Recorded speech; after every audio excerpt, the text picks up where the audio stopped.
spirit of openness and new transparency within the Nevis Island administration. I bid a most pleasant welcome and morning to all members of Cabinet who are here with us this morning, permanent secretaries, heads of department, Superintendent David, and of course you, the members of the press corps. The format for this morning's press conference is as follows. The Premier will of course make his statement, and then you, the members of the press corps, will be given the opportunity to ask questions. I kindly remind you to, in the spirit of journalism, to ask questions, not editorials, please. You're kindly asked to turn your phones off or on silent. Ladies and gentlemen, join me in welcoming to the podium the Honorable Premier, Mark A.G. Brantley.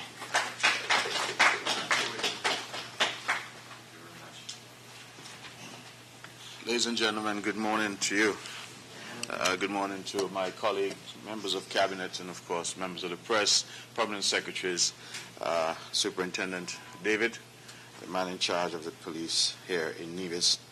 I am grateful. I'm grateful that we are all here. I have been admonished on the last occasion that my opening remarks were too long. So I will have to do better today, and I'm sure somebody will signal me if I'm going and I'm making it too lengthy today.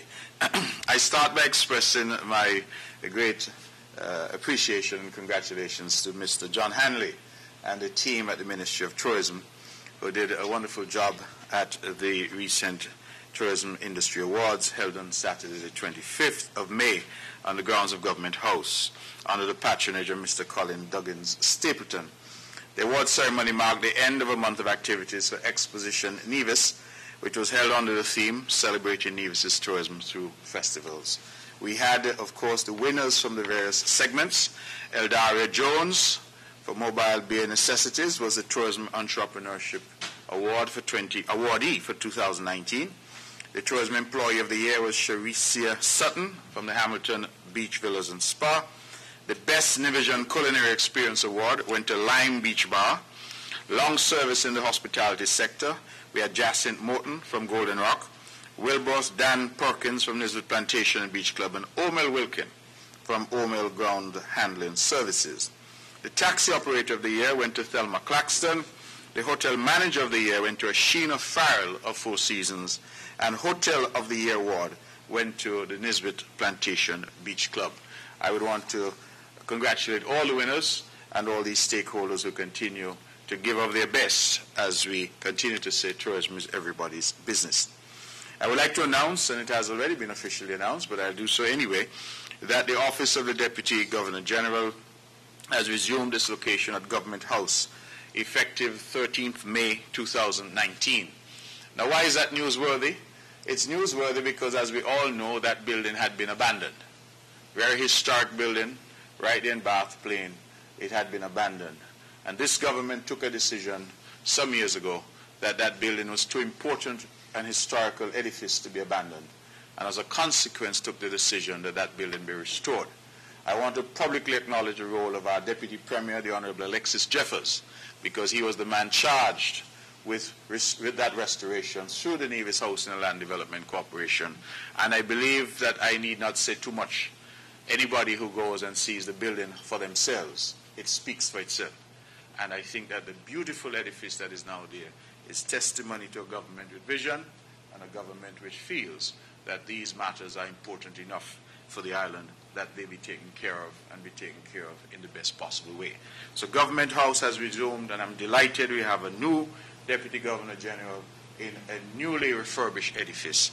And in fact, I had a recent conversation with someone on St. Kitts who said that they had come and they'd had a look and they were very impressed with what they saw there. I think that Minister Jeffers deserves commendations, his team deserves commendations, and indeed the contractors and all those involved in that project deserve commendations. I have recently made 2 trips to Taiwan, and then from Taiwan I traveled to Grenada. I was accompanied on my trip to Taiwan by the Honorable Minister Spencer Brand, Permanent Secretary in the Premier's Ministry, Mr. Wakely Daniel, and my permanent secretary in the Ministry of Foreign Affairs, Ms. Kay Bass. I want to go on record to thank the government and people of Taiwan. These trips are funded trips. I'd like to emphasize that so that the public understands that they did not come at the expense of the public purse, but rather the government and people of Taiwan, and we thank them for that. On that trip, we were able to have the distinct pleasure and honor of meeting with President of Taiwan, President Tsai. It is an unusual, of course, privilege for a foreign minister to meet with a president. And so we are delighted to meet with her and, of course, to engage with various organs of the Taiwanese government in relation to cooperation. One of the matters that I raised there was, of course, the issue of more scholarships for students from St. Kitts and Nevis, and President Tsai agreed. And we have since had the benefit of Foreign Minister Wu, who was the Foreign Minister of Taiwan, who came and really did the unprecedented of coming just for one night and choosing to spend that night in Nevis. And so he stayed here in Nevis. We had a dinner, to an official dinner to signal and show our appreciation to him. And we thank Foreign Minister Wu and his wife, Madam Wu, both of who came with a delegation to visit us. And in fact, he departed just yesterday. I can tell you that from those visits, we have confirmed that the number of scholarships for students from St. Kitts and Nevis will be increased starting next year. We do not yet have the number, but we are happy that more students will get exposure to training in Taiwan as a result of that. We can also confirm that whilst the foreign minister was here, we visited the site of the proposed park at Pinnis, which is being financed largely by the Taiwanese, and we thank them again for their generosity in that regard. In that regard, of course, we have a technical person, Vincent Lai, who's now living here on Nevis, and I want to again commend John Hanley and the team at the Ministry of Tourism for their role thus far in this particular project. I should also say that as a consequence of that interaction with the Taiwanese, we can look forward to far greater and closer collaboration on a number of areas. And so we're very delighted that that is the case. There will be some further big news coming, but I'm not yet at liberty to say what that news is. But I believe in the next few months, the islands of St. Kitts and Nevis, and more specifically the island of Nevis, will again be in the spotlight in relation to Taiwan, and we will hear a bit more of that when that information is a bit firmer. I left Taiwan and I traveled to Grenada, and I traveled to Grenada for what is called COFCOR, which is an annual meeting of foreign ministers of the Caribbean community. And there I was able to discuss with other foreign ministers matters of relevance to St. Kitts and Nevis and to our region. The Cabinet met with the Four Seasons management team. As we all know, we are just now 2 days away. Today's the 30th, so I think 2 days away from the closure of the Four Seasons Resort. It is a closure that we were advised of since last year, and a closure that I and the Cabinet decided was the best, that we make a full breast of it to the public, and we spoke to the public since our budget debates of last year, December, indicating that this closure was imminent. We have had and heard some of the conversations surrounding this closure. I made a full statement at the last sitting of our Parliament on the 21st of May, and I just want to reiterate, for purposes of those who might have missed that statement, some of the salient points. The Four Seasons, in discussions with the government, they have decided to pay each affected worker 25% of his or her normal wages during the period of closure when that worker will not be working. Essentially, people will be getting 25% whilst they're at home. That 25% would be payable to the affected workers regardless of whether they obtain a temporary job during the closure.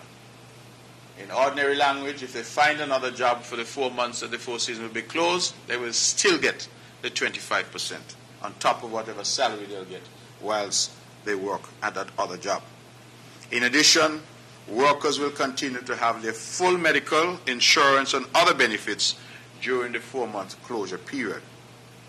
I want to emphasize that the payment of the 25% is gratuitous, and that Four Seasons could have taken a different position, that they were not paying anything.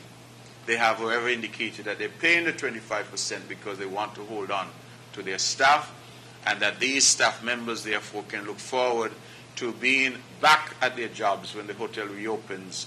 A grand reopening, we are told, that is planned for October.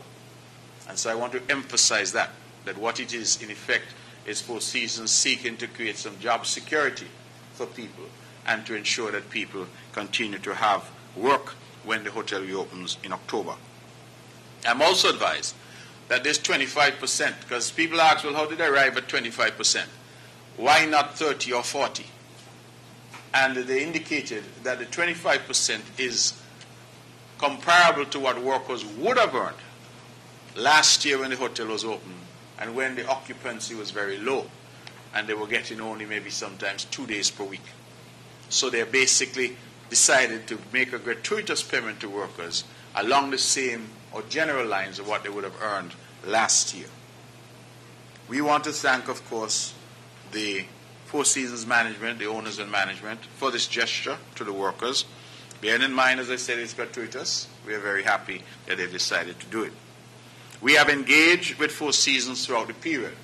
And notwithstanding they would have had a meeting with the cabinet, a formal meeting with the entire management team and the cabinet, we have been engaging with them throughout.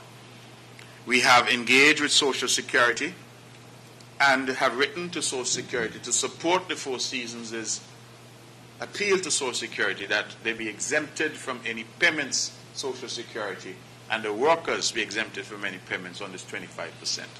We have also written to Social Security to indicate that we will not deduct the usual social services levy, that is a tax that goes to the government.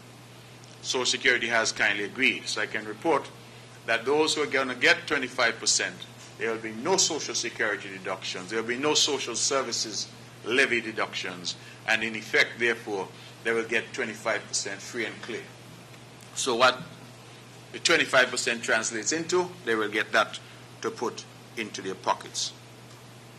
We have also written formally to local banks and financial houses seeking their cooperation and indulgence. We've asked them to forego payments by affected workers on any loans or other financial commitments owed by such workers during the 4-month closure. Of course, I think the press and the public would understand that the government doesn't control the banks and the financial institutions. We can only ask, and we have done so. We have met with some of them, not all, and we have written to all to indicate that we would like them to consider giving the workers a break and allowing the workers some flexibility during this period, which we acknowledge will be difficult for everyone. We have also met with the Chamber of Industry and Commerce, Nevis Division, and have urged them to do what they can to pick up the slack and to employ people on a temporary basis during this period of closure. I am advised as well that the Homeowners Association at Four Seasons has agreed, independently of the 25% that the hotel will pay, that they will put a pool of funds together and make that pool available to workers. And so workers can again look forward to some additional assistance during that period. In preparation for the massive renovations there that are to start, we are told, on the 1st of June, the government made it very clear to Four Seasons and to the contractors, DCK, that those workers that will be affected by the closure, who are able and who could do the job, must be given first preference in any employment down there for the construction phase.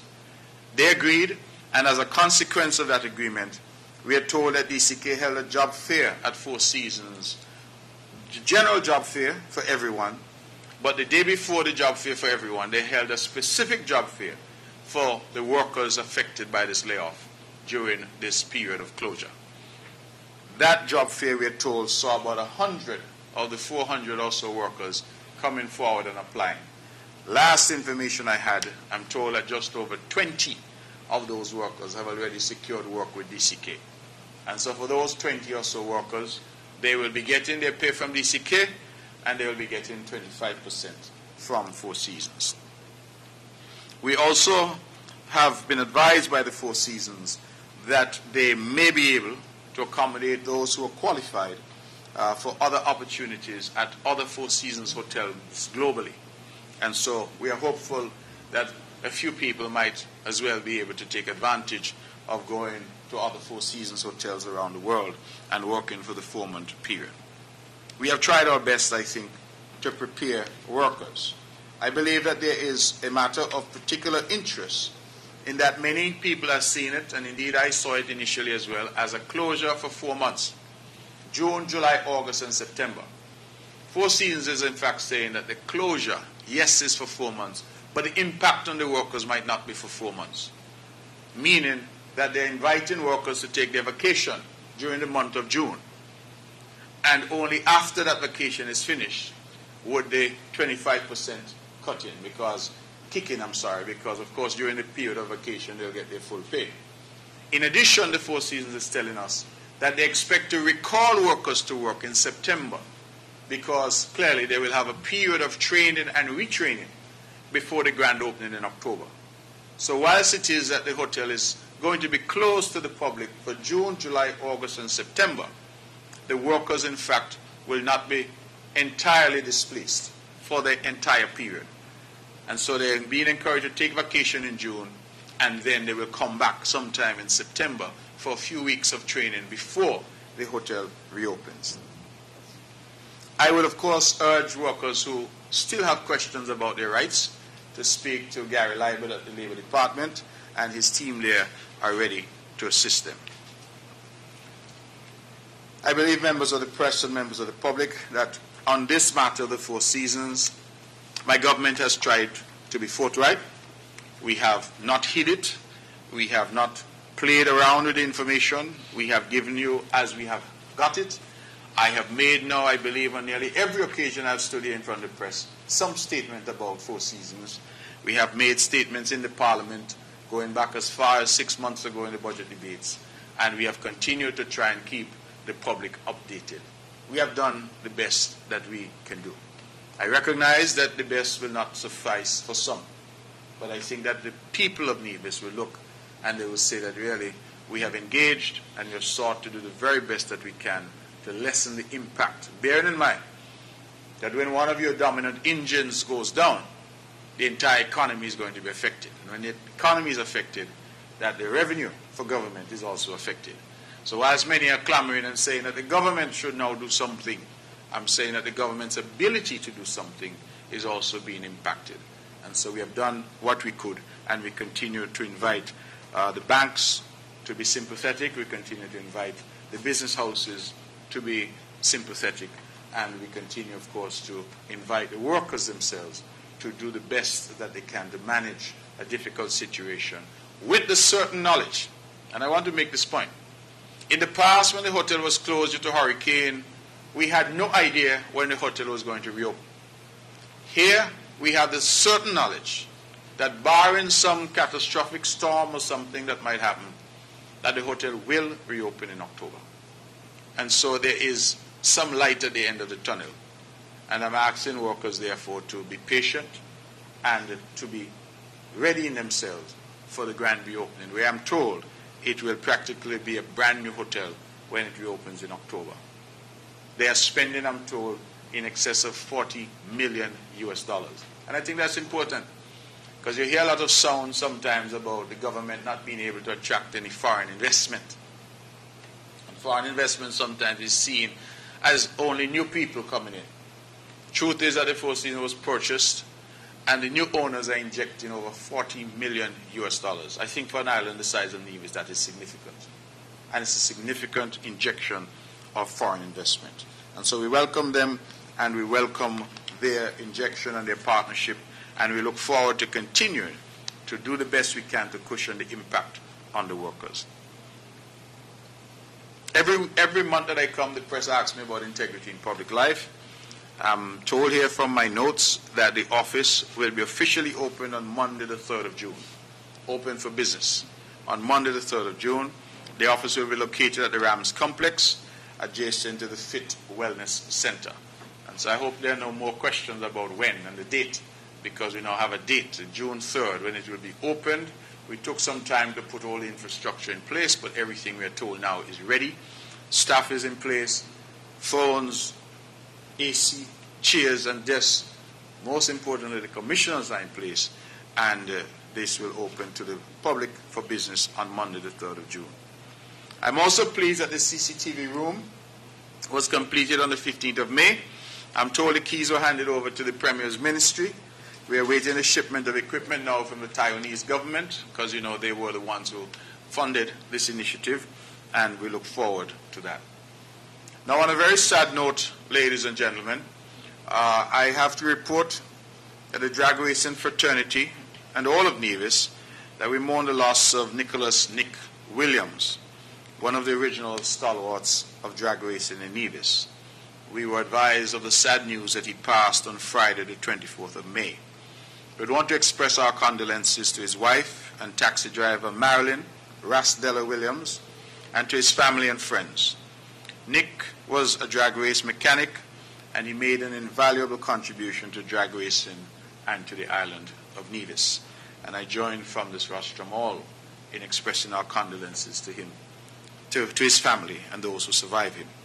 I also would like to take the opportunity to express condolences to the government and people of Jamaica on the passing of Edward Seaga, the 5th Prime Minister of Jamaica and the longest-serving parliamentarian in that country. Mr. Seaga was at times a controversial figure, but he was nevertheless a Jamaican politician and a Caribbean statesman. And I believe that we of the region have lost an iconic figure in Mr. Edward Seaga. I have privately sent my own condolences to the Foreign Minister, Excellency Kamina Johnson-Smith, my dear friend and colleague, and I believe that all of the region has lost a stalwart in Mr. Edward Seaga. And so I express condolences to him and to his family, and those who survive him. I want to segue now into a brief moment talking about an article that appeared in the United Kingdom Guardian newspaper.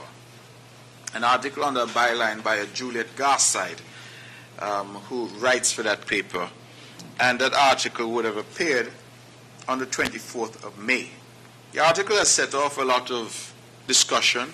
As is sometimes the case, we have a lot of heat but very little light being generated from some of the discussions.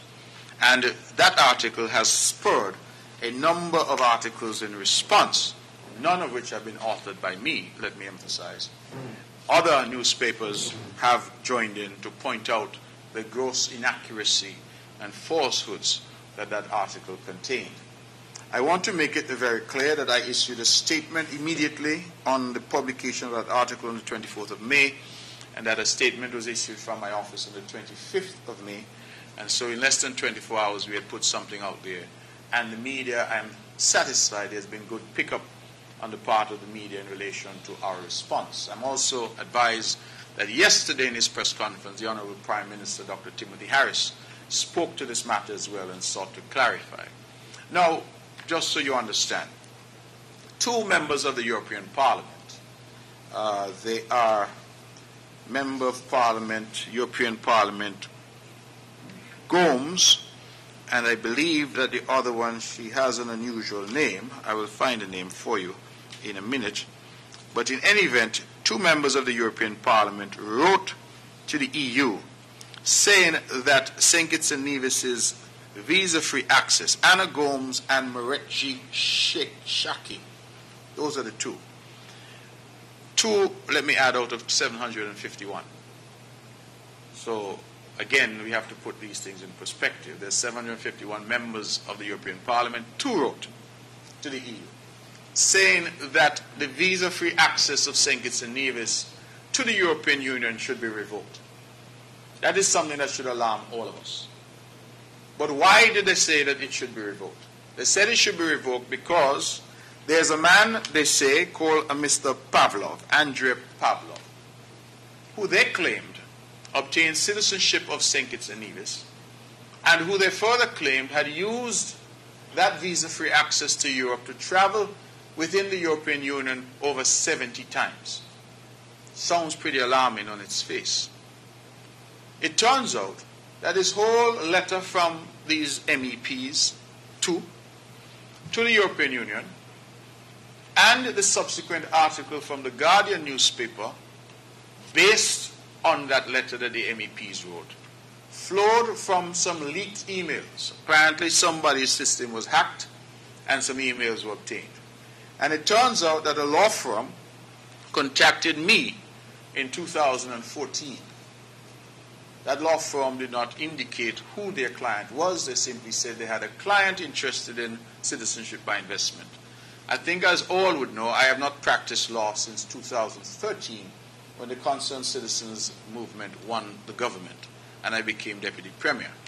And so when that colleague, good friend of mine, got in touch with me saying that he had a client who was interested, I referred the colleague to the law firm of Daniel Brantley, where he would normally have done business. He would have contacted me in my capacity as someone associated with the law firm of Daniel Brantley, and I simply referred him through. I want to make it pellucid that at no point have I met, conversed with, had any association or contact with Mr. Pavlov or anyone else in that regard. The email came, the client was not identified, and the email was referred. I am advised, having checked with Daniel Brantley, that there was an exchange of messages between them at the firm and Mr. Pavlov, where Mr. Pavlov asked for some information about citizenship by investment. They provided general information to him about the program, and Mr. Pavlov never followed up. Put differently, Mr. Pavlov never became a client of Daniel Brantley, the law firm. More than that, Mr. Pavlov never applied for citizenship of St. Kitts and Nevis, and if he never applied, then it follows, logically, he was never granted nor obtained citizenship of St. Kitts and Nevis. So I want the members of the press to step back for a moment and consider that on the basis of a leaked email saying that someone contacted a law firm in St. Kitts and Nevis, asking questions about the program, Citizenship by Investment Program, and on that basis alone, 2 members of the European Parliament wrote to the European Union saying that this man had obtained the citizenship of St. Kitts and Nevis, and that this man had used that citizenship to travel 70 times within the European Union. It turns out the man had never obtained nor applied for citizenship of St. Kitts and Nevis, and clearly, if he didn't have a St. Kitts and Nevis passport, he couldn't have been using St. Kitts and Nevis to access the EU.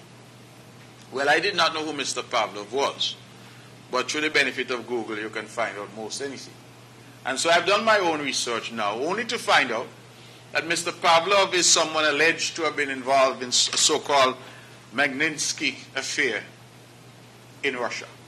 This is a journalist who was killed, and the allegations suggesting that he was killed because he was investigating corruption in Russia. Mr. Pavlov, it is said, was somehow involved in that. I can't speak to that, I do not know. And as a result, the European Union purported to seek to blacklist Mr. Pavlov. They purported to put some kind of ban on Mr. Pavlov. But what is interesting is that only 3 of the 28 countries of the EU have put any ban on Mr. Pavlov. I want you to reflect on that. Only 3 of 28 members of the EU have put any ban. So obviously they have not banned him. He's free to travel within the EU. So if he has gone to Germany or to United Kingdom or to Italy or France, he's free to do so. There's no ban on him. So one has to ask the question, what was the objective of these MEPs? And for the Guardian, a respected newspaper, on the basis of that information to write an article seeking to somehow involve the good name of St. Kitts and Nevis, it makes no sense. None whatsoever. What makes it even more egregious is that I spoke to the author of the article before the article was published. And I said to her, these are the facts. She nevertheless published the article. So it again begs the question, is the media, not the St. Kitts and Nevis media, because we know you're fair and just, but is the media globally interested in what is true? Or are they more interested in the headlines and the sensationalism? Because this is all that this was. And in fact, I've seen another article that has been picked up by another news organization, which had the headline, Bad Journalism. Guardian article connects Pavlov to St. Kitts and Nevis and goes on to excoriate the Guardian for bad journalism because the Guardian published this misinformation even though it had the facts. Because I spoke to them. Just as I'm speaking to you now, I spoke to them. And I confirmed to them that Mr. Pavlov was never a client of Daniel Brantley, and Mr. Pavlov never applied for citizenship here and was never granted citizenship here, and therefore could not have traveled on a St. Kitts and Nevis passport within the EU. And they said nothing of that. As a matter of fact, they put it most interestingly. They said there's no evidence that Mr. Pavlov became a client or that Mr. Pavlov obtained citizenship. Saying that there's no evidence, to my mind, is different to saying that he was not, because it was confirmed to them that he was not. But I want to just make that clear, and thankful, as I say, that our press is far more rigorous and far more professional than this sad event in the Guardian newspaper in the UK. If I can do some quick updates for other areas. Agriculture. I think this government has been very proactive in that regard. The Agricultural Awareness Month went very well. 5 restaurants would have participated in the Eat Local Thursdays, where the emphasis was on serving locally grown, produced food. We had an experiment, which I'm told went very well, the first ever farmers market in the evening. So we went with the Deputy Premier to Taiwan once, and he went to the night market. Looks like he's in love now with the concept of selling at nights. So he arranged the farmers market in the evenings. I'm told it was very successful, and this is something I'm hopeful will continue. Agriculture had promised, part of our greening initiative, to encourage the planting of some 500 fruit trees on the island. We are told that the public responded very well, and that some 226 fruit trees so far have been distributed to homeowners. Other fruit trees are being planted on estates around the island. I'm told we have cane fig, not sure what cane fig is, but cane fig, pomegranate, soursop, sugar apple, avocado, golden apples, star fruit, and lots of coconut trees are being planted. The month will end on May 31st with a meat festival on Main Street, where you can get all of your favorite meats and meat processed items. The abattoir will come to town. That's what they say. Don't know how that is going to happen, but maybe they're going to put it on a truck and bring it to town, but the abattoir will come to town. And so those who want meat and meat products can go into town Friday. That's tomorrow? Yes. Friday, when it culminates. Disaster management, I think 2 days from now on June 1st, we had the official start of the Atlantic hurricane season. Last week, we had a release saying that the outlook for the 2019 hurricane season would be a near normal season with 9 to 15 named storms, that is with winds greater than 39 miles per hour. And of those 9 to 15 named storms, 4 to 8 of them could become hurricanes, having winds greater than 74 miles per hour. Of those, we are told 2 to 4 could become major hurricanes, meaning a Category 3 storm or higher. Of course, we continue to encourage all of our people to prepare themselves and to take heed and take warning and to listen to the radio and listen to all of the notices and advisories that would be issued. Hurricane season is a difficult time, and we must prepare ourselves and be in a position to respond and be as resilient as we can. The water situation has not improved because, of course, we're still in the teeth of a very bad drought. We have had a few showers, but I think not enough to make a significant difference. We continue to pray for rain, but in the meantime, we continue to ask people to conserve water. The Hamilton water filtration system, I think as we explained some time ago, we have a well in Hamilton that produces good water in terms of quantity, but the water is not usable because it has high chemical content. And so we have decided that we will purchase the necessary equipment to, what's the language I need, to remove the chemicals from the water so that the water can be put safely into the system. As a result, a filtration system has been ordered. We have signed a contract with an AdEdge Water Technologies LLC out of Georgia, United States of America, and we will be shortly preparing for that. We're told that the total cost to us would be $404,000, and that will be partly funded by the NIA and partly by a significant grant from the CARICOM Development Fund. And so we have urged, and I think Minister Brand and his team have the clear indication from the Cabinet that they want this done yesterday, if possible, because we understand the disruption to people's lives when they do not have water. And so that is something that we're looking at. The Island Main Road Rehabilitation Project, Minister Brand spoke about it in the last Parliament, that we are going to start the road, rehabilitation road from Cotton Ground to the Van Samu International Airport. I think the first phase of that is going to go as far as Cliff Dwellers from Cotton Ground. That is to start shortly, but as usual, we are a government that consults and a government that listens. And so we're inviting one and all this evening to a town hall meeting at the Cotton Ground Community Center at 6 p.m., where the general public is being asked to come and to learn what it is that is proposed, what the disruptions are likely to be, and to give their own views and opinions. We are very proud of that record, because when we did the road in Brownhill, we had a consultation. We did the road in Bath, we had a consultation. Now we're doing this major stretch of road on the Island Main Road, and we're having a consultation. And so people are asked to come out, those from the Cotton Ground, Cliff Dwellers, and the surrounding communities, to get a sense of what is there. Those of you who would have tuned into the Nevis Island Assembly, very proud that we're keeping our commitment that that house should be open for business at least once every 2 months and more often as necessary. We were there with some amendments to the Nevis Physical Planning and Development Control Ordinance. You would have heard the debates. I don't need to take you over that. And I'm mindful that not to trespass and take too much time this morning. But certainly we think that the amendments were very useful to that particular bill, and we look forward to the regulations, which we are told will come in due course. And so we are moving forward. We understand, of course, that planning is a critical part of what we're doing. And currently, I thought I was very impressed to hear that we have over 150 active construction sites on Nevis at the moment. I want this press again. These are headlines I'm giving to the press. Over 150 active construction sites on Nevis at the moment. And so I think that these are very important. If I can switch very quickly to education. The Department of Education hosted its 13th annual Spelling Bee competition on Thursday the 16th of May at NEPAC. The Spelling Bee competition consisted of 2 categories. You had primary category, students from grades 3 to 4, and the secondary category, which covered forms 1 to 3.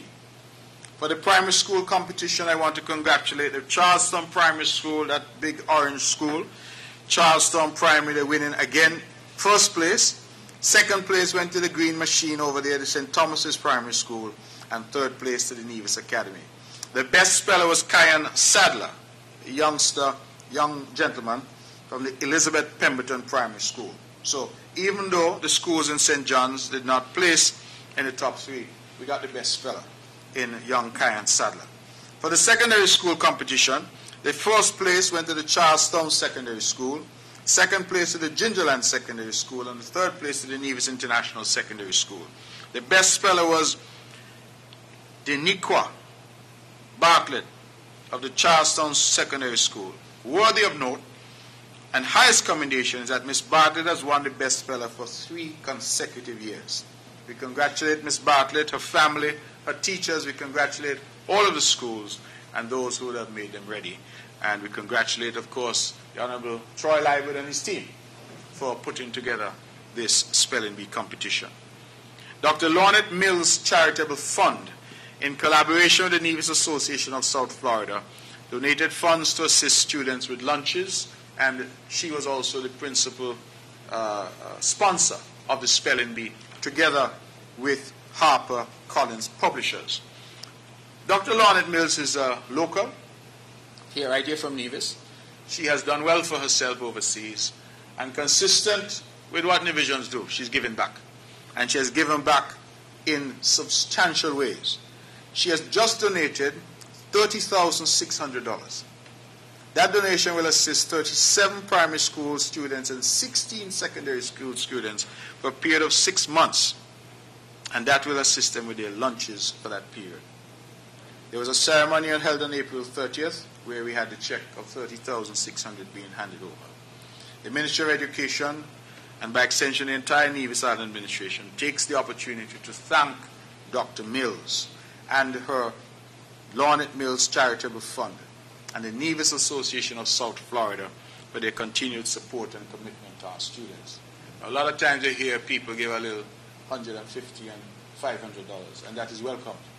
But here we have $30,000 being donated, and I think that that is significant and another headline for the press. Child Month this year will be celebrated in June. This year marks the 35th anniversary of Child Month, and we will be doing it under the theme, Celebrating Our Progress as a Nation, 35 Years of Early Stimulation. Celebrations will commence with a media launch and address by the Junior Minister with Responsibility for Education, the Honorable Troy Liburd, and the activities planned for the month include the much-anticipated annual Child Month March, slated for June 7th. Dancing with the Stars, a dance production featuring the children who are enrolled in early childhood, and the first ever Prince and Princess show, which will focus on virtues. Other activities include parent sensitization workshops, an appreciation dinner, and story time with Minister Liburd. So Minister Liburd will be sitting by the fireside with the children and reading stories to them. I want to encourage those who might be interested in teaching that the Department of Education opened its applications for persons interested in joining the teaching profession since the 1st of May. It in fact closes tomorrow, May 31st. But for those who may not have heard and are now hearing, they can apply through the Ministry of Education at the offices right here at the Social Security building. So I want to make that for our prospective teachers. Each year we have some training and they can come forward. I am nearing the end of my opening statement. Quickly to the Ministry of Health. Nurses in Nevis join the rest of the world in celebrating Nurses Week from May 6th to 12th and International Nurses Day on May 12th under the theme, Nurses, a Voice to Lead Health for All. We would like to acknowledge all of our nurses. We would like to celebrate all of our nurses and the hard work that they have done and continue to do. 2 members of the nursing personnel here, one from Alexandra Hospital and the other from the Flamboyant Nursing Home, have commenced a 6-week elder care training at the Clarence Fitzroy Bryan College, which will better prepare them and equip them to deal with elderly patients. The Department of Gender Affairs conducted a millinery hat design. So millinery simply means the art of making hats. And they did that and had some training facilitated by Ms. Cassandra Chapman of Amicassi Millinery and Accessories. 22 persons here in Nevis were exposed to training which was geared towards creating a hat industry here in the island. So we're hopeful that those who were trained would take up hat making as a business, hat design and making as a business. I'm told they had a wonderful tea party afterwards as well, and that the event went well. The Health Promotion Unit here has recently received a set of communications equipment which was purchased from an earlier donation made to us again from the Taiwanese government. These items include video camera bundle, wireless combo microphone, tripod system, a projector, fluorescent lighting kit, and widescreen monitor, among other items. We go on record yet again to thank the government and people of Taiwan for their generosity. On May 29th, something that I'm personally very proud of, the Ministry commissioned a medical mobile unit which was donated by the government and people of Japan. After a brief handing over ceremony, the potential driver operators, including doctors, nurses, etc., mechanics, they were trained on the proper use and operations of the vehicle. Now, I've seen the vehicle, and I think members of the press, if you haven't seen it, you should go and look at it. It's like a mini health center on wheels. And so we will be able to deploy that, we're told, at public events and where they have mass gatherings. It's really a self-contained mobile health center. And we thank the government and people of Japan for this excellent donation. We continue to receive tangible support from the government and people of Japan. Lastly, Dr. Janita Richardson, a professor from the University of Virginia, she made her final official visit this week as leader of a class or research leader. Why is this important? It is important because she's been visiting the Federation over the past 8 years and has, in fact, done a tremendous amount of work here in Nevis on obesity, childhood obesity, and the like. The collaboration with the university will continue, but I would like to take the opportunity officially to thank Dr. Richardson for her past involvement with the Ministry of Health and wish her, of course, the very best in her future endeavors. I turn lastly to Culturama. Culturama is happening. Culturama 45 is upon us, and the Department of Community Development is preparing itself, the Department of Culture is preparing itself for Culturama. Work is continuing at the cultural complex as we speak, and as we prepare for Culturama 45. We've done cosmetic work, and again, because we have such a good relationship with the media, we are making the media booths better. We're expanding them for the media practitioners. We have expanded the number of booths because we expect increased coverage from the media, and so we would want to make the media comfortable. So another good headline for you, that Culturama 45, you will be more comfortable as you cover the events. Work at the complex will include the construction of a new and improved ticket booth, which will also bring enhanced conditions for persons operating there. There will also now be a permanent base for VIP, and a tent to cover the performance area of the stage is currently en route to Nevis, and that will ensure fewer interruptions during performances. In order to provide a facelift for the cultural village for C45, there will be a facelift there and some painting there as well, which should have started. Has it started, Minister? Start next week. Okay, so that will be there. The media launch for Culturama took place on Friday, 3rd May at Mount Nevis. During that event, the calendar of activities for the festival and the jingle were released, and the name of the patron was also revealed. The patron is none other than Felicia Hicks, also known as Gladys France. How Felicia Hicks become known as Gladys France is a very interesting thing. But Felicia Hicks, also known as Gladys France, who is known well to us and is a cultural icon here. We want to congratulate Ms. Hicks on the honor, and of course, C45 is now being actively promoted. The 18 contestants who will compete in the senior pageants, the Miss Culture Swimmer, Mr. Cool, were all also revealed on Sunday, May 18th. The next big event for the general public to look forward to is the launch of the festival, which is slated for the afternoon of Friday, June 14th, in the heart of Charlestown.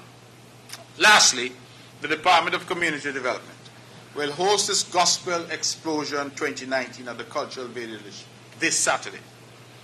And during the event, there will be a singing competition featuring 8 gospel artists and a dance competition among some of the church groups on the island. The highlight of the activity will be performances from Positive of Trinidad and Tobago, as well as DJ Nicholas from Jamaica. Members of the general public are invited to attend and to support in their numbers as we continue to try to bring the community together and create greater cohesion and community togetherness on the island of Nevis. Those are my few comments. I anticipate that members of the press may have some questions. If you do, this is the opportunity. If you don't, then I will thank you for having been here.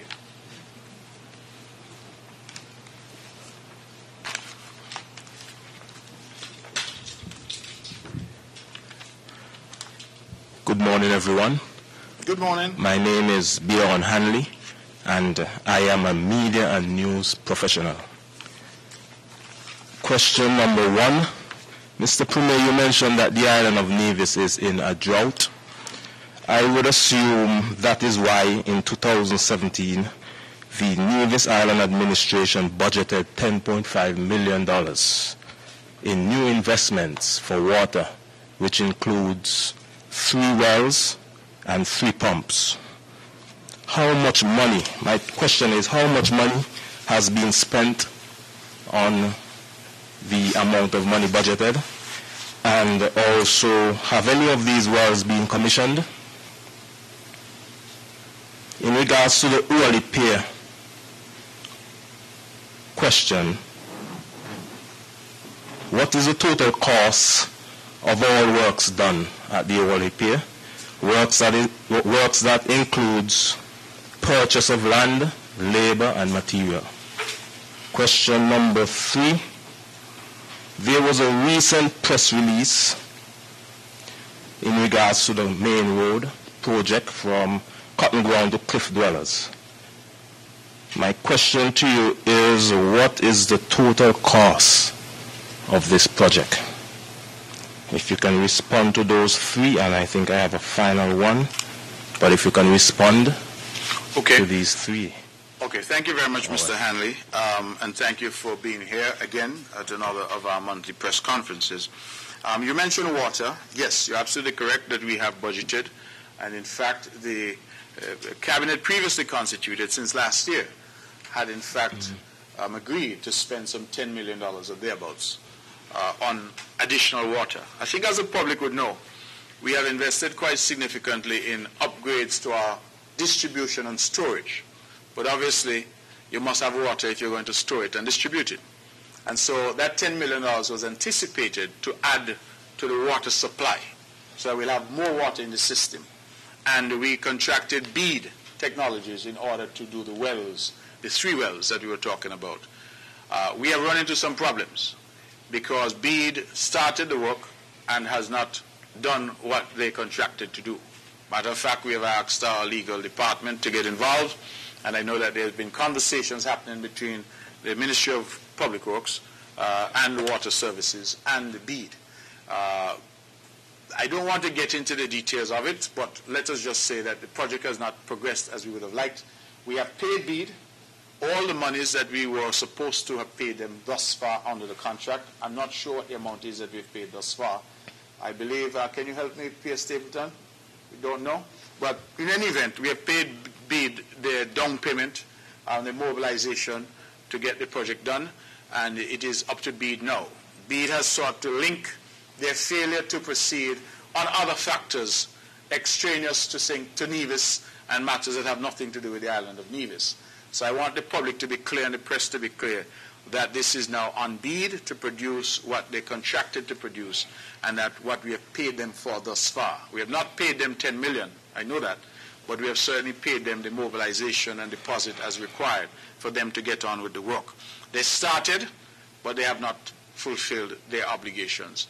And so we have, because we're waiting on BEAD in that regard to the new wells, we have shifted our attention in an urgent way to the well at Hamilton, which is already existing, but as I said in my opening statement, where the water has some heavy chemical contents. So we're trying to get the filtration system to treat that water so we can put that water into the system. And the quicker we can get that done, we think the quicker we can have some relief. Of course, in the meantime, we continue to pray for rain. And as a good Christian, Mr. Hanley, I beg you to join us in our prayers for rain. In relation to the works at Wally, Minister is here. I think we would have spent, the overall project was about $6 million. $6 million on the pay at Wally, which included the acquisition of the property and all that has been done there thus far. So that was the original project, projected cost of that project that we've been working on. Excuse me just a moment, please. So that is what we have been looking on in relation to that. The question, the third question of the road from Cotton Ground, the resurfacing of the road. Of course, we'll have an open forum, a town hall this evening at 6 o'clock in Cotton Ground at the Cotton Ground Community Center. So those who have additional questions can come. But the total for that road is $6,799,500. So $6,799,500,000. That is the cost that we anticipate we will pay for that road. And we have negotiated some payment terms with the contractor to deliver that road. But certainly, as I said, more detail will be provided this evening by the Minister and his team at that town hall in Cotton Ground at 6 p.m. Okay, Mr. Premier, you mentioned out of the 10.5, back to water again. Yes. You mentioned out of the $10.5 million allocated to BEAD. All was not allocated, but you don't know how much. Is that I said true? all was not yet paid over to BEAD. All was not paid. They would have paid the early amounts. The contracts, any contract would provide for stage payments. So we'd have paid the mobilization, and I think I'm hearing a number about $2 million we would have paid already. $2 million paid. Yes, but I certainly do not have the precise number in front of me. So it's up to BEAD to come back and deliver then? Yes. They have the $2 million in hand already. Yes, we paid them their money. We have done what we needed to do under the contract. I want to make that very clear. The NIA is not in default. BEAD at the moment has not delivered, and so that is why we have engaged with them, and our legal department is also engaged on the matter. All right. In regards to drought, you mentioned that we're waiting on rain to get water on the island. But, Mr. Premier, I believe that is the purpose of wells, so that because we have a lot of water at the bottom of Nevis, billions of gallons of water. Billions, you say? Billions of gallons of water is underneath the island of Nevis. Once you drill deep enough, the water will spring up.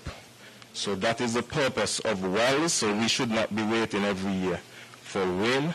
So can you let us know how much wells are working at this time on island? Well, I don't have a number. The number of wells that have been there continue to be there, the same number that were there.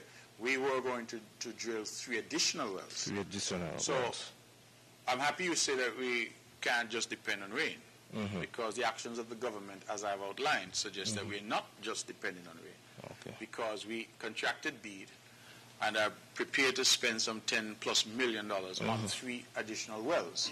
Okay. What the difficulty has been is that BEAD has not yet honored its commitment to us. Okay. But we have not only stopped there.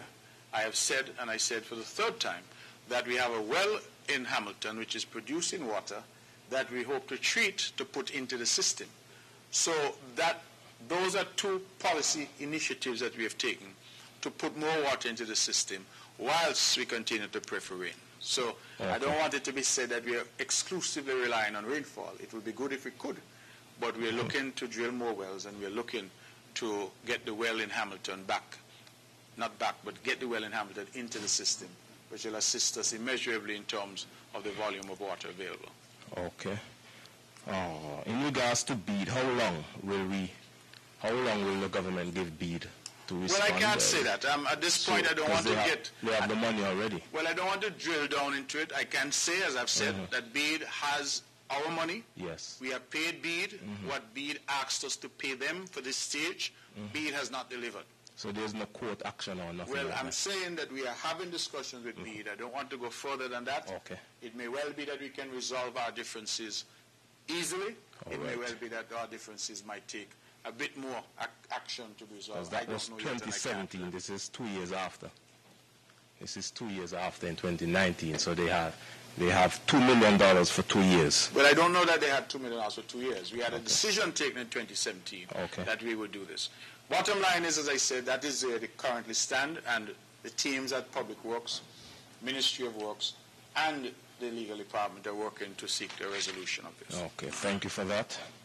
In regards to the article, the Guardian article, Mr. Premier, you mentioned that 2 members of the EU wrote to the European Union Parliament asking for the St. Kitts and Nevis visa-free access to be revoked. Yes.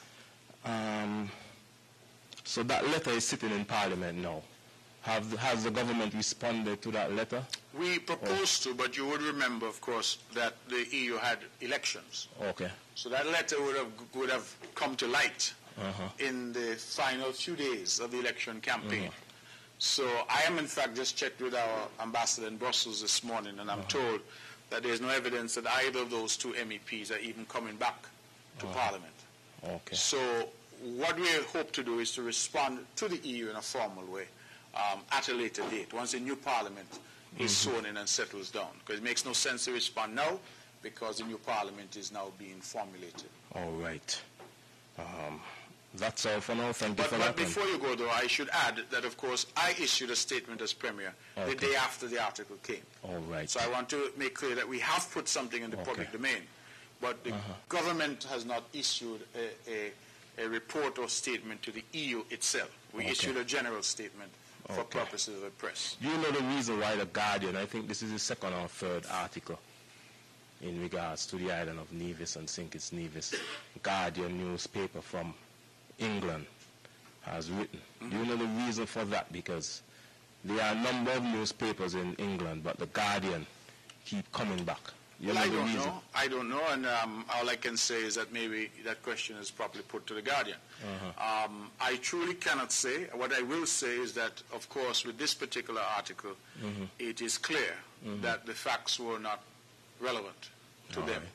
and they went ahead and published what they wanted to publish. Okay. Because any responsible journalist, in my view, would have armed with information. Because I said I spoke to Ms. Garside myself via telephone and told her all that I said here in this press conference, and she nevertheless went ahead and published the article that she published. So it suggests to me that perhaps whatever their agenda is, it may not be truth in journalism. So it is, perhaps you can call them up yourself and teach them a bit about journalism and truth in journalism and how to go about the best form of journalism. All right. Thank you for that. You're very welcome. And you enjoy the rest of your day. Thank you very much.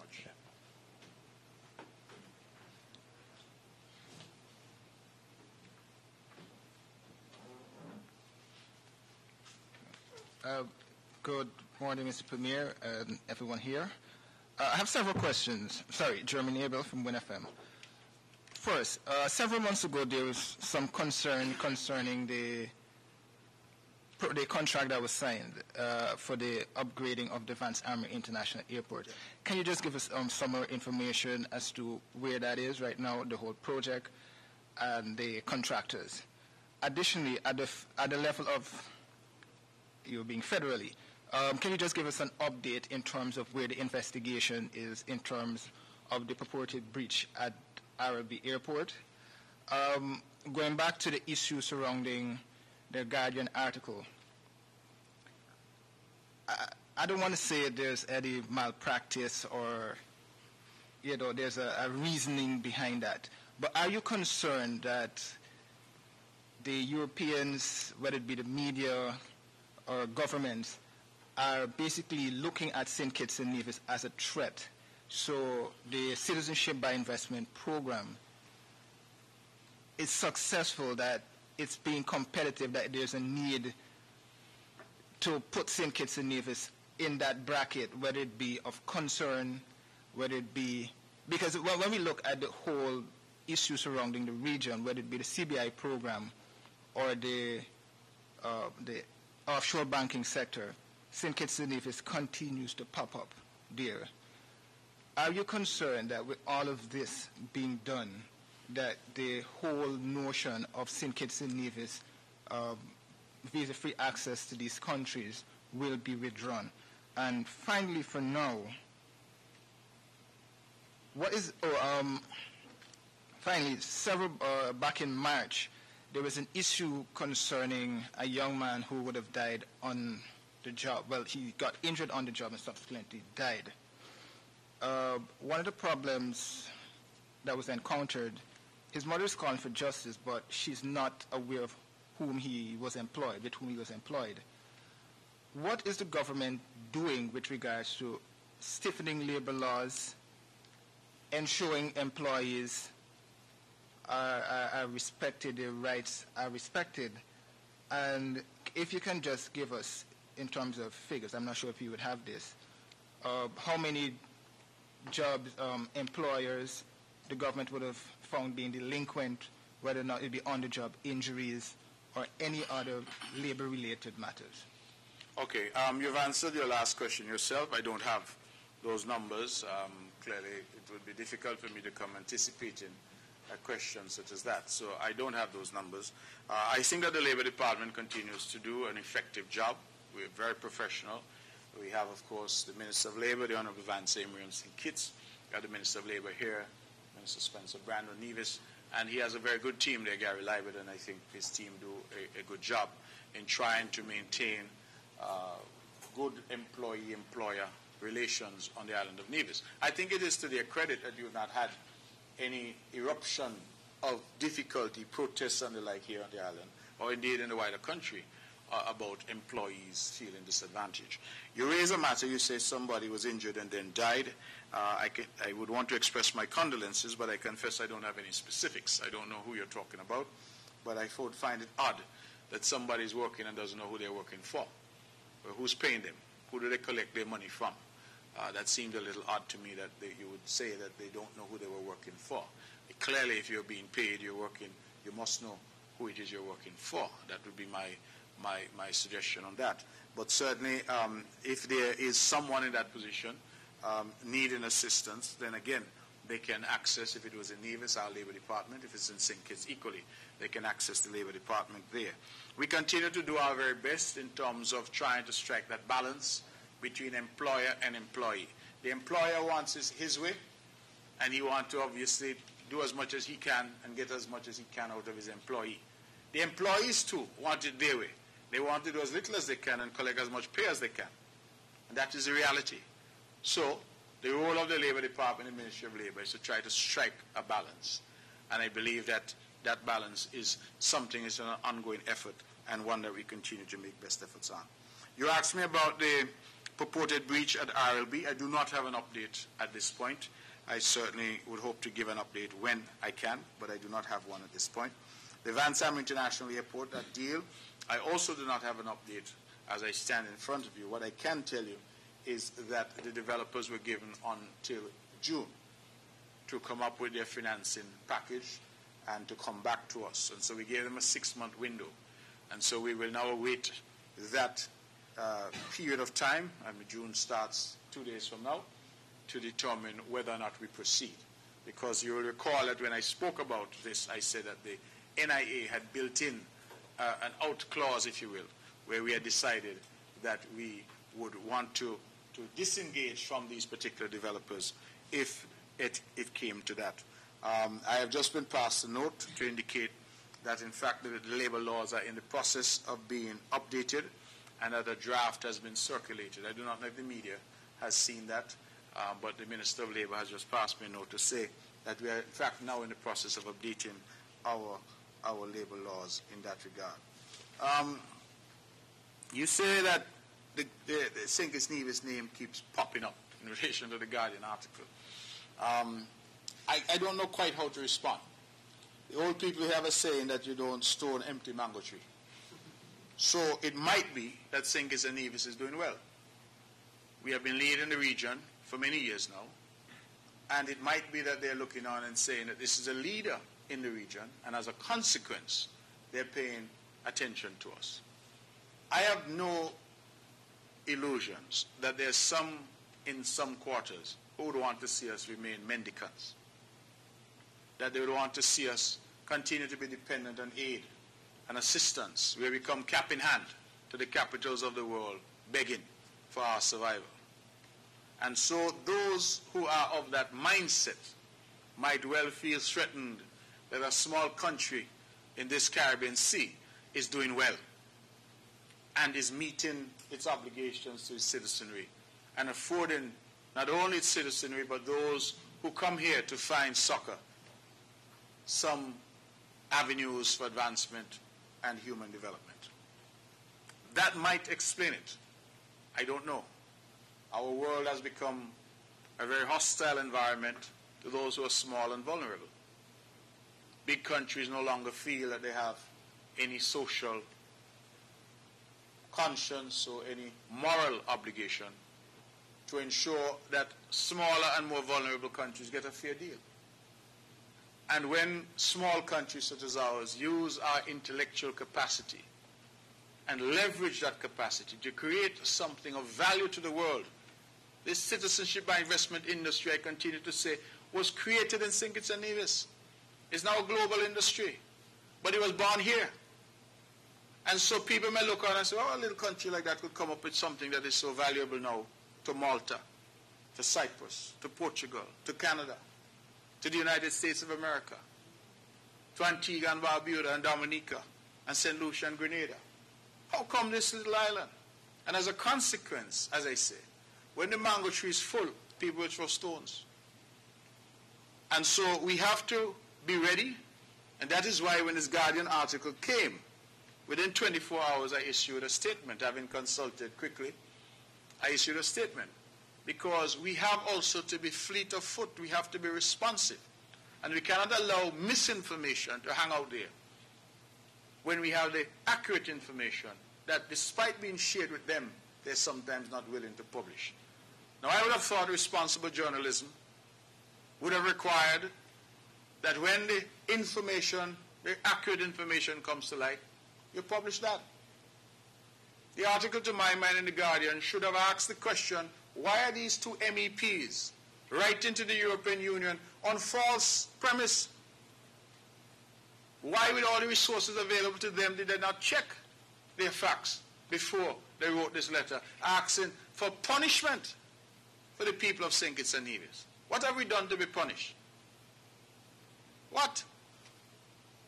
That somebody who is not even sanctioned by all the countries of the EU, who's only been banned by 3 out of 28, how come they didn't ask for Italy to be sanctioned? Or France? Or Germany? Because it is clear the gentleman has been traveling to all of those without letter or hindrance. And if the man is so bad, and they say the man has come 70 times, why don't I lock him up? He has been within their territory 70 times, according to them. So, why are you coming for us here in the Caribbean Sea? And so sometimes, when you listen to rhetoric and you see the slant that they're taking, their countries are being led to believe that our countries are the cause of whatever difficulties they have, not their own failed policies. And so you see it a lot even in the context of tax, where they say to us that because of what we are doing, they're suffering harm. And we ask and continue to ask the fundamental question, could you provide us with empirical data of the harm that you're suffering? And you get silence in response. So what we're fighting here is ideology. We're fighting a notion that the rest of the world is somehow bad and evil. And that is wrong-headed. It is ignorance of the highest form. And I think that you and the other members of the media and I and those of us in government and even those in opposition must collectively respond, because it really doesn't matter who's in government, you know. This has nothing to do with the unity government or any other government. This is an all-out assault on us, on our sovereignty, and our ability to stand up on our own 2 feet. Because certainly they would prefer that we remain on our knees. And St. Kitts and Nevis is standing up, we're speaking out, and we are a beacon of light in this Caribbean region. So just a quick follow-up, Mr. Premier. Are you concerned that with the success that St. Kitts and Nevis has been seeing with regards to its CBI program, the continued partnership in the area of getting more visa-free access, whether it be Europe, Africa, Asia, wherever it is, that the continued quote-unquote undermining of the St. Kitts and Nevis citizenship program will actually lead to the visa-free access being withdrawn? Are you concerned? Well, we have to be concerned because we understand that a letter has been written. And even though it is only 2 MEPs, I'm told now retired from the Parliament, who wrote out of 751, I'm told, members, we have to be concerned. Whenever an article is published, however false it may be, one has to be concerned, because one never knows who might take it and treat it as serious. Sometimes, you know, people do something and maybe they're making joke, but other people take it as serious. So we have to be concerned. But having said that, I feel that our relationship with the European Union is excellent. Our posture of openness and cooperation and transparency in relation to our program, in relation to our economy, in relation to our country generally, is commendable. You don't get ranked number 30 of 126 countries in the rule of law and respect for the rule of law by being a rogue nation. You get that kind of ranking, the best in the OECS, second best in the entire Caribbean region, because you're doing some things right. And I think that these things are important. We can sometimes look at life and say the glass is half empty, or we can say it is half full. Both statements are probably true, but they give a different perspective. And I think that we as a country have an obligation to advance the interests of our country, because we cannot depend on others to do it for us.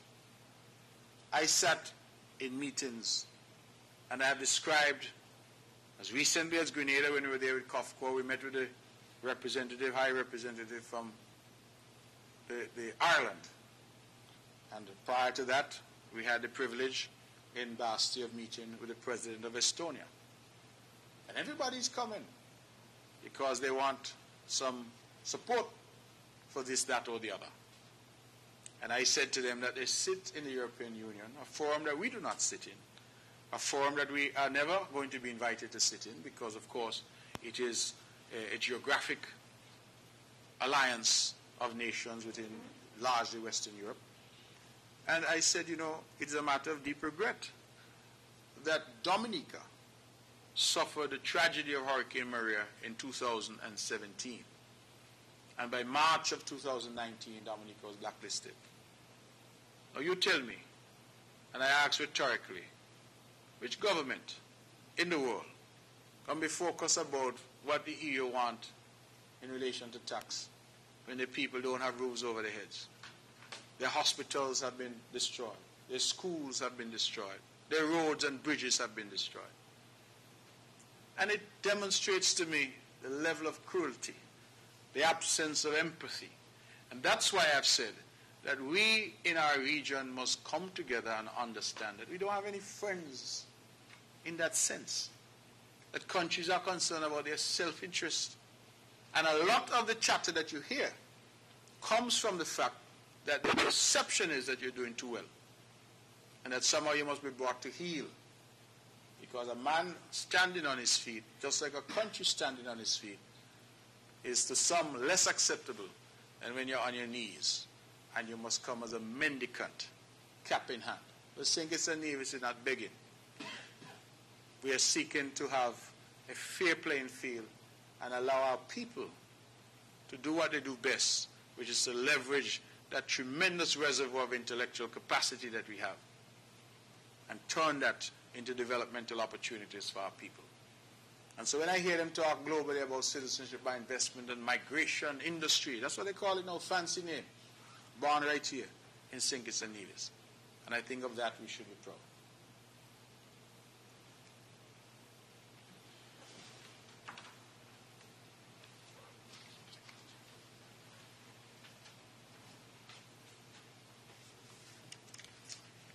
Pleasant good morning, Premier Brantley and all those present here, and to those in the general public.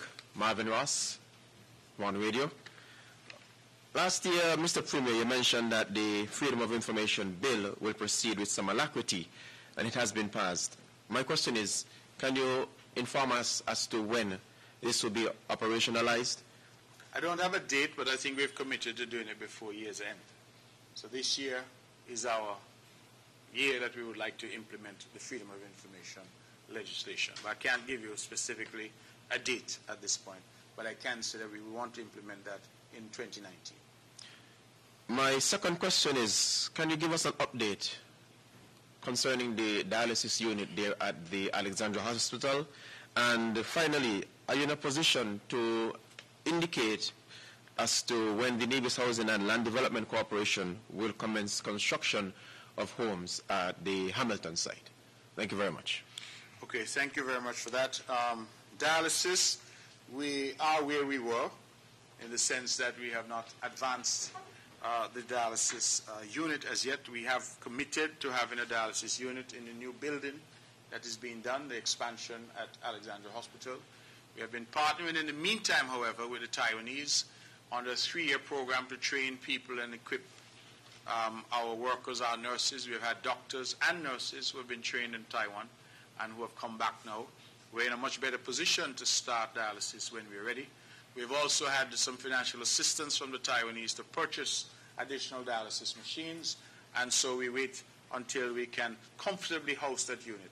In the meantime, however, and I want to emphasize this, in the meantime, those requiring dialysis who are Nevisians and who are being dialyzed in St. Kitts have been doing so with assistance from the Nevis Island government. So nobody is being left out, nobody is being left behind. And nobody who wants care is being denied care. So I want to emphasize that. So because the dialysis unit in St. Kitts at the JNF Hospital is up and running, we have been able to use that unit and to ensure that our people who require that service, I believe at this point we may have 2, certainly no more than 3 patients from Nevis who are being dialyzed. That's the last information that I had. And they do receive, as I said, assistance from Nevis to ensure that they have access to that life-saving service. That allows us to build out our system in Nevis, consistent with the construction schedule and consistent with the training and the acquisition of additional equipment that we are pursuing to be ready to roll out a program in Nevis in the future, but not yet. In relation to NHLDC, Hamilton, any idea? Okay. I'm told infrastructure is being worked on. I think those in the Hamilton area would have seen a large area of land cleared. That's where the new development in Hamilton is going to go. I want to commend Minister Brand because he harassed everybody in the government about getting some land. One of the difficulties we have, of course, is that the government doesn't own any land of any significance in St. Paul's, in Charlestown area. And so it is very difficult when the people of St. Paul's call for housing in St. Paul's. Because some people from town, you know how they behave in Craddock Road and Government Road and things. They're saying they want a house, they want it here. So we have been forced to go to the market and buy some land. And I want to thank Minister Brand and the Minister of Lands, the Deputy Premier, because I think the Cabinet considered this, and after a lot of wrangling, we bought the land. So the land is there, the land is being cleared, and we would hope that the housing will follow shortly. But right now we're putting in the infrastructure. And if you look at the development that is being done in Maddens, you see the quality of project that we are doing in terms of infrastructure, making sure that everything that is to go in is put in so that when people get a home in the area, they can be comfortable.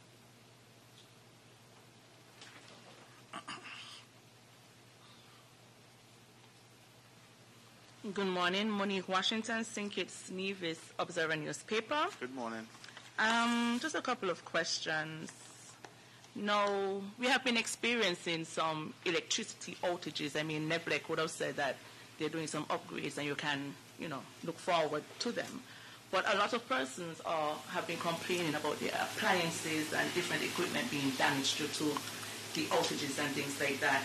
As the Minister in charge of electricity, has there been any consideration given to replace the items that have been damaged by electricity damage? Second question, any updates on the Newcastle police station? I haven't seen too much action going on over there recently. And next question, there has been a rise in boat fee from the Charlestown Pier, well, at least one boat. When it comes to increase of prices, how do these things come about? Is there any consultation with the government, with people? How do these work? And I know it's just one boat at this point of time, but do we look forward for other boats raising their price as well? And University Heights, can we get an update on that? Are their plots still available? And the last thing, the Orly Pier, when it comes to parking, being that there's so much activity going on there, there's no parking. Persons are forced to park on both sides of the road. What are the plans for parking in that area? Thank you. Okay, University Heights, Minister. Second, infrastructure, we just received. Any lots still available? Lots are still available. Yeah, I'm told lots are still available, but there we put in the infrastructure as well as we are up at Hamilton. Parking at Wally, we are really cognizant of that problem. We have a solution that we're pursuing, and we hope to be in a position to make an announcement shortly on that. I can assure you, Mr. Washington, that the Nevis Island Administration approaches these projects with as much care as we can and as much forward planning as we can. The difficulty over there, of course, is that we had no government land or property at all in the area. And we could not continue to use the Yarwood facility at Wally into the future. As a matter of fact, the Yarwoods had already written earlier this year to the boat operators, telling them that they had to end the use of the pier. So there was considerable pressure on us to find an alternative, and that is why we have been trying to do as speedily as we can. We know that some would have liked to have every single thing in place before the facility opened, but when we consulted with the boat operators, they said that what is there is sufficient for them to do what they need to do. And I believe that right-thinking members of the community will say that what is there is a marked improvement over what was.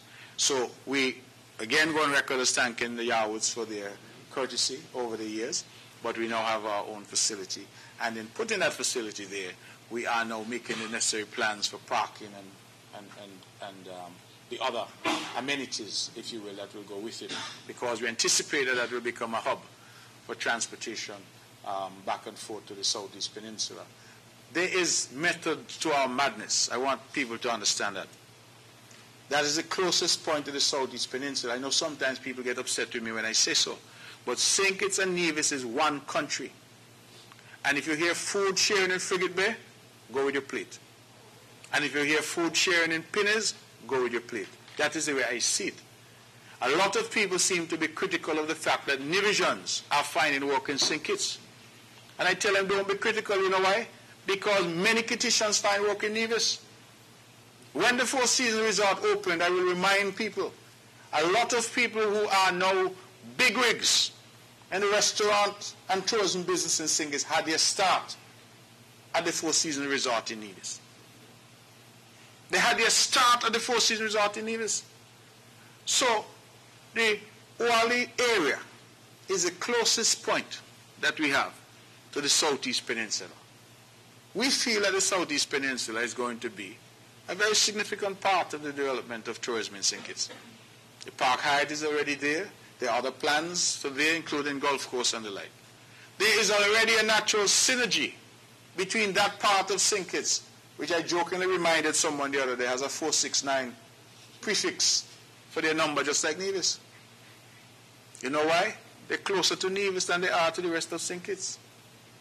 They're closer to Nevis than they are to Bastille. If you're going to leave Sandy Point to go and walk at Park Hyatt, I assure you that you will get there quicker from Nevis than you'll get there from Sandy Point. So we have just 2 miles away an opportunity. That's the way I see it, an opportunity. And that is why the water taxi operators, the workers who want to ply their trade and offer their services at Park Hyatt and Spice Mill and the restaurants over there, but also our farmers, our fishers.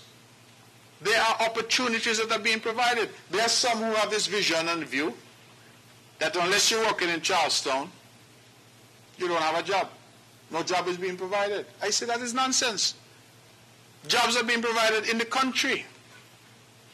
And it is false for us to say that all the Nevis people are going to St. Kitts to work. Not a thing also. Check the traffic. Traffic is both ways. Both ways. The last construction they had at the Four Seasons, the last major phase, I was amazed that sometimes I'm at the Reggae Beach to get on the water taxi and the boat come down. 30, 40 guys come off. You know where they're coming from? Construction work at the Four Seasons. So we have an opportunity. And that opportunity tells me that Nevis, which has always excelled in terms of service, in terms of its restaurants, in terms of the quality of its hotels, that Nevis can benefit immensely from the growth of the country. And to be very deliberate in what I'm saying, the growth of the country. Right now, I am learning that Park Hyatt and Four Seasons already have an arrangement. People come over. Why? Park Hyatt doesn't have any golf. So people come over to play golf. People from Four Seasons go over to dine. Them from Park Hyatt come over to go to the spa. And they already have a synergy that is developing. Matter of fact, the owner at Christopher Harbour said to me that he wants ultimately to have what they call a walk-on, walk-off taxi service, which will basically do a run from Park Hyatt to Four Seasons to Charleston to Park Hyatt, just for the guests. Just walk on and walk off and visit. So whilst many of us who are politically minded and pushing this notion that somehow there is something wrong with you finding a job in St. Kitts, the business people are already seeing the synergies and they're taking advantage of it. I have somebody in my constituency tell me to use a colloquial expression, burning coal. And they said they can't get enough coal because the restaurants on the peninsula are always calling for charcoal. There are opportunities we must try. And that is why we had a vision to do this pier at Wally. Because we see that pier becoming a hub for transportation. So, I've gone round and round the mulberry bush to answer you directly. We have created some temporary parking there by clearing the sides. And we recognize that more parking is necessary. When Music Festival and White Sands and things come, we know that more parking will be necessary. So we are pursuing a solution.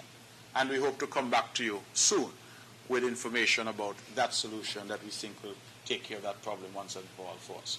But we're certainly looking at it, and it's something that we're conscious of.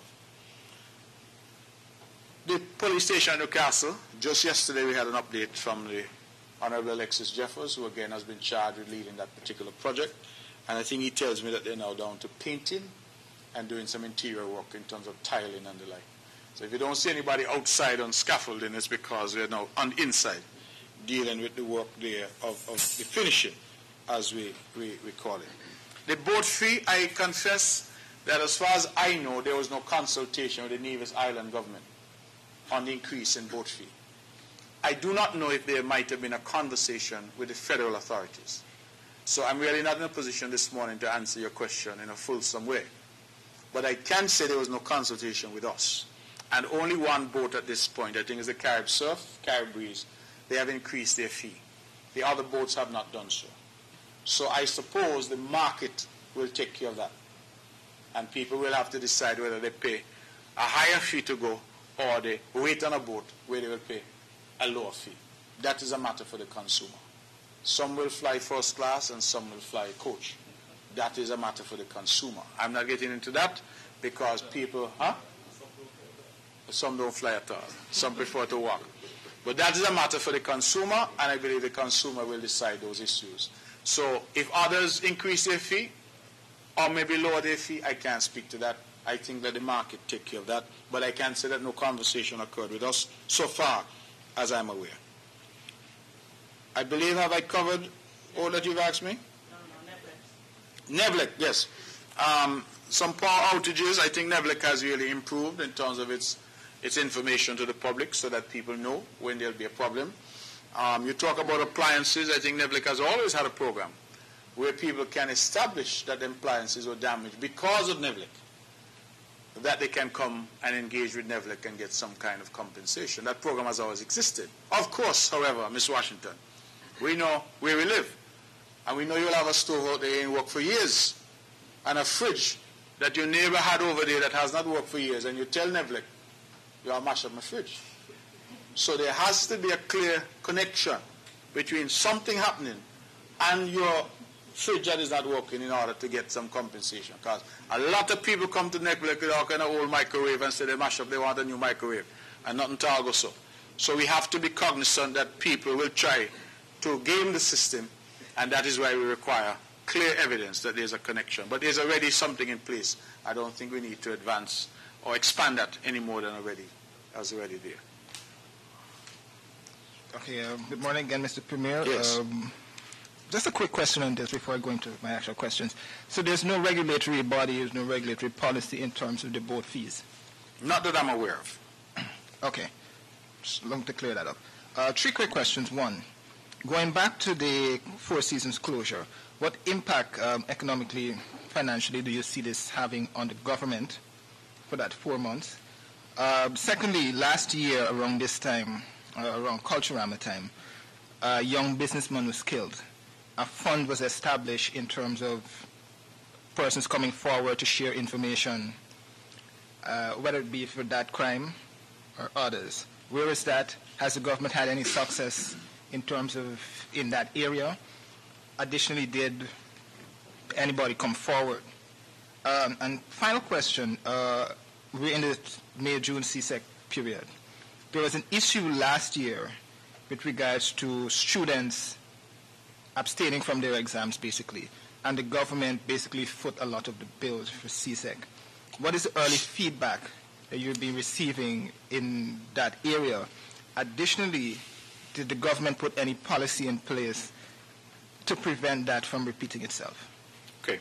The last question, we are clearly in the exam season now, and I haven't had any feedback. I think it's a little too early for us to know what the position is. The question you asked about the policy is a very good question, if I can say that, because the question of when the government pays for an exam fee for a student and the student doesn't show, what happens? I do not know that we have yet put a policy in place because I do not know how widespread the problem in Nevis is. Speaking from the perspective of the Nevis Island administration, I see the Permanent Secretary in the Ministry of Education shaking his head to suggest that the problem here might be negligible. And if that is the case, there may be no need for a policy. But certainly, if that problem were to arise, we would have to look at it to determine whether there's some way that we can claim the monies back from the family or something of that nature. But currently, I'm being advised that it is not such a great problem on the island of Nevis. I cannot speak to what the situation might be in St. Kitts at this point, and certainly it is too early this year to know what the level of absenteeism might be in relation to exams. You said that a young businessman was killed last year around Culturama. I'm not so sure who that might have been, but I do recall that there was something put in place, as you say, a fund. I have not had any indication from the police that that fund has had any success in terms of people coming forward.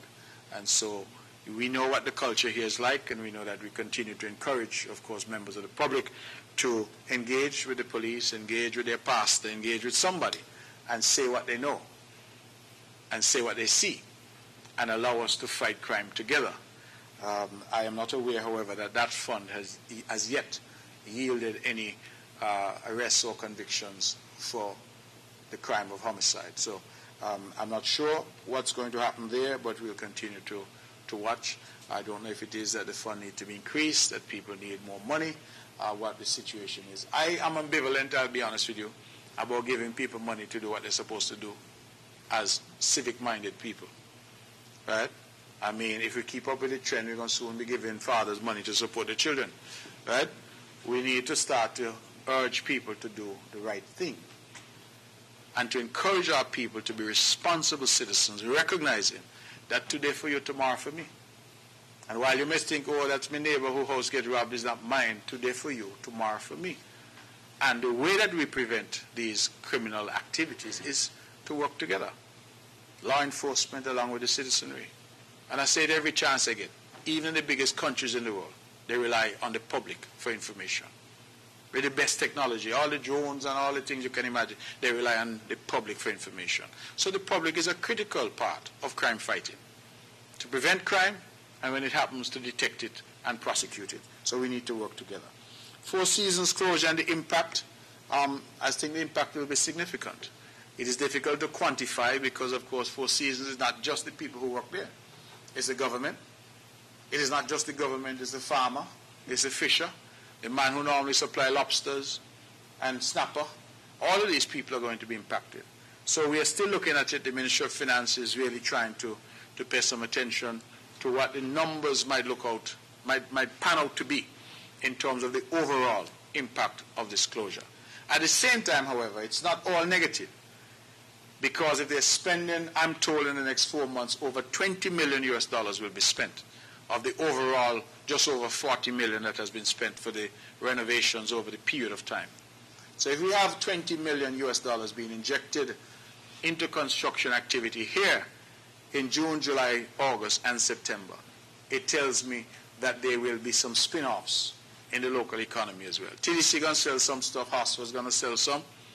We will make some money at the import, at the ports, as goods come in, as furniture and fittings come in as construction materials. The concrete companies will make some money as well. So I think that we should take some time and assess the overall impact. There will be some negatives, to be sure, but I think that there are some positives as well from the construction activity and the large scale and intensity of that construction activity that we anticipate. All the fellows who have backhoes and excavators and things are going to benefit. The truckers are going to benefit. So we need to look and balance that in terms of what's happening. So we're going to lose some here, but arguably gain something over there as well. Okay? It doesn't appear to be any more questions. Ladies and gentlemen, thank you very much. I am delighted that you're all here, and we look forward to seeing you in another month or so when we have another press conference. Thank you, and go safely.